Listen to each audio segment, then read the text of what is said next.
কল্পনা করুন এমন এক জায়গার কথা যেখানে সূর্যের আলো মাটিতে পৌঁছাতে রীতিমতো সংগ্রাম করে, যেখানে বাতাসের প্রতিটি নিঃশ্বাসে মিশে আছে হাজার বছরের পুরনো রহস্য। বলছিলাম আমাদের এই নীল গ্রহের সবচেয়ে বড় প্রাকৃতিক বিস্ময় অ্যামাজন রেইন ফরেস্টের কথা। একে বলা হয় পৃথিবীর ফুসফুস। দক্ষিণ আমেরিকার বুক জুড়ে অবস্থিত এই বিশাল সবুজ সমুদ্র শুধু একটি জঙ্গল নয়, এটি জীববৈচিত্র্যের এক জীবন্ত মিউজিয়াম। পৃথিবীর মোট অক্সিজেনের একটি বড় অংশ এবং কার্বন ডাইঅক্সাইড শোষণের প্রধান কেন্দ্র এই অ্যামাজন। আজকের ভিডিওতে আমরা ডুব দেব এই গহীন অরণ্যের জানা অজানা সব লোমহর্ষক তথ্যের গভীরে। জন্মকথা ও বিশালতার পরিধি। আমরা যে অ্যামাজনকে দেখছি তার জন্ম কিন্তু একদিনে হয়নি। বিজ্ঞানীদের মতে এর ইতিহাস প্রায় 5.5 কোটি বছরের পুরনো। প্রাগৈতিহাসিক যুগে যখন টেকটনিক প্লেটের নড়াচড়ায় আফ্রিকা ও দক্ষিণ আমেরিকা মহাদেশ একে অপরের থেকে আলাদা হয়ে যাচ্ছিল, ঠিক তখনই জন্ম নেয় এই বনাঞ্চল। এর বিশালতার কথা শুনলে আপনার মাথা ঘুরে যেতে পারে। প্রায় 55 লাখ বর্গ কিলোমিটার বা 21 লাখ বর্গ মাইল এলাকা জুড়ে এর রাজত্ব। সহজ করে তুলনা করলে পুরো ইউরোপীয় ইউনিয়ন বা প্রায় 40টি বাংলাদেশের সমান এই জঙ্গল। অ্যামাজন যদি কোনো একটি দেশ হতো তবে এটি অনায়াসেই বিশ্বের 9ম বৃহত্তম দেশের জায়গা করে নিত। ব্রাজিল, পেরু, কলম্বিয়া, ভেনেজুয়েলা সহ মোট 9টি দেশের সীমানা জুড়ে ছড়িয়ে আছে এই রহস্যময় জগৎ, যার সিংহভাগ অর্থাৎ প্রায় 60% পড়েছে ব্রাজিলের অংশে। অ্যামাজন নদী এক দানবীয় জলধারা, মহাপ্লাবনের প্রাণভোমরা হল অ্যামাজন নদী। দৈর্ঘ্যের বিচারে মিশরের নীল নদের পরেই এর অবস্থান, কিন্তু পানির প্রবাহ বা ভলিউমের দিক থেকে অ্যামাজন নদী অপ্রতিদ্বন্দ্বী। পৃথিবীর সমস্ত নদীর মোট মিষ্টি পানির 20%ই একা এই নদী বহন করে আটলান্টিক মহাসাগরে নিয়ে ফেলে। বর্ষাকালে এই নদী এতটাই চওড়া হয়ে যায় যে এক তীর থেকে অন্য তীর দেখা যায় না, তাই একে অনেকে রিভার সি বা নদী সমুদ্র বলেও ডাকেন। সবচেয়ে অদ্ভুত বিষয় হলো এই নদীর গতিপথ। এর জন্ম হয়েছে প্রশান্ত মহাসাগরের খুব কাছে আন্দিজ পর্বতমালায়। নিয়ম অনুযায়ী এর প্রশান্ত মহাসাগরে পড়ার কথা ছিল, কিন্তু প্রকৃতির খেয়ালে এটি উল্টো দিকে প্রায় 7000 কিলোমিটার পথ পাড়ি দিয়ে আটলান্টিক মহাসাগরে মিশেছে। এই নদী কতটা খরস্রোতা তা প্রমাণ করেছিলেন মার্টিন স্ট্রেল নামের এক অকুতোভয় সাঁতারু।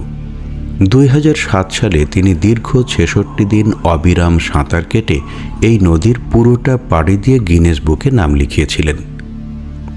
রোমাঞ্চকর ও ভয়ঙ্কর প্রাণীজগৎ। প্রাণীজগৎ যেন হলিউডের অ্যাডভেঞ্চার মুভির বাস্তব রূপ। বনের ডাঙায় রাজত্ব করে জাগুয়ার। এই শিকারী প্রাণীটি এতটাই শক্তিশালী যে এদের কামড়ের জোর বাঘ বা সিংহের চেয়েও বেশি, এবং এরা অনায়াসেই নদীতে নেমে কুমির শিকার করতে পারে।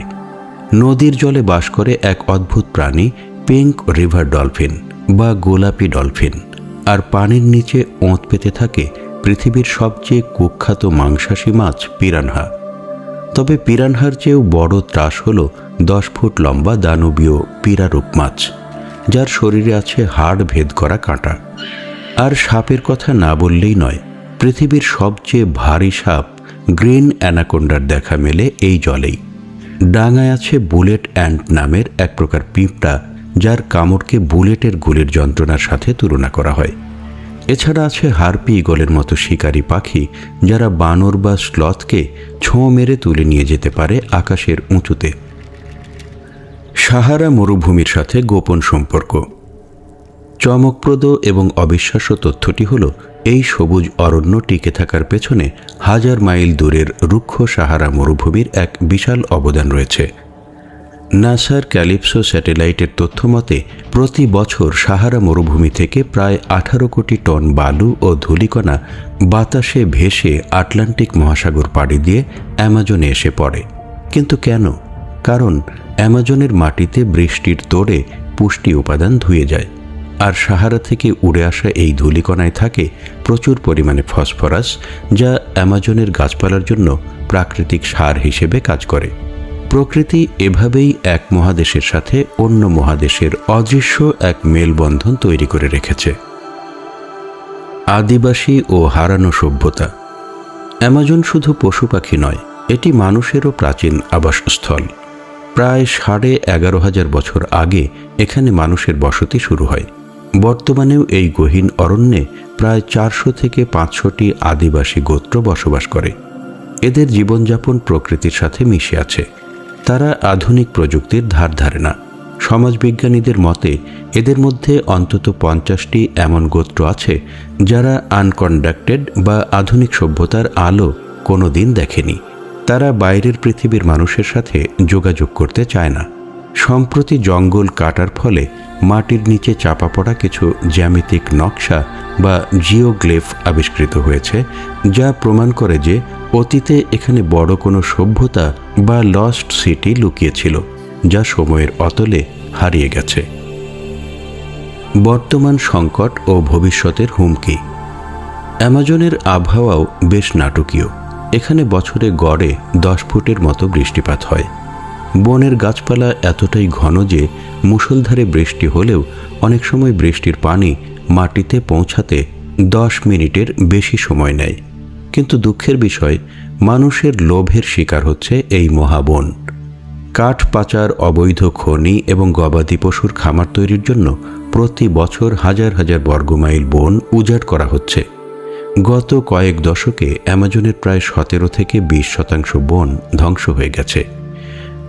বিজ্ঞানীরা সতর্ক করেছেন, বন ধ্বংসের এই হার যদি 25% অতিক্রম করে তবে অ্যামাজন তার নিজস্ব বৃষ্টিপাত তৈরির ক্ষমতা হারিয়ে ফেলবে। তখন এটি আর রেইন ফরেস্ট থাকবে না, পরিণত হবে শুষ্ক এক সাভানা বা তৃণভূমিতে। আর তেমনটা হলে বিশ্বজুড়ে জলবায়ু পরিবর্তনের যে ভয়াবহ প্রভাব পড়বে তা কল্পনাও করা কঠিন। অ্যামাজন শুধু ব্রাজিল বা দক্ষিণ আমেরিকার সম্পদ নয়, এটি আমাদের পুরো পৃথিবীর অস্তিত্বের সাথে জড়িয়ে আছে। পৃথিবীর জলবায়ু নিয়ন্ত্রণ, ওষুধের কাঁচামাল এবং অক্সিজেনের ভাণ্ডার হিসেবে এর গুরুত্ব অপরিসীম।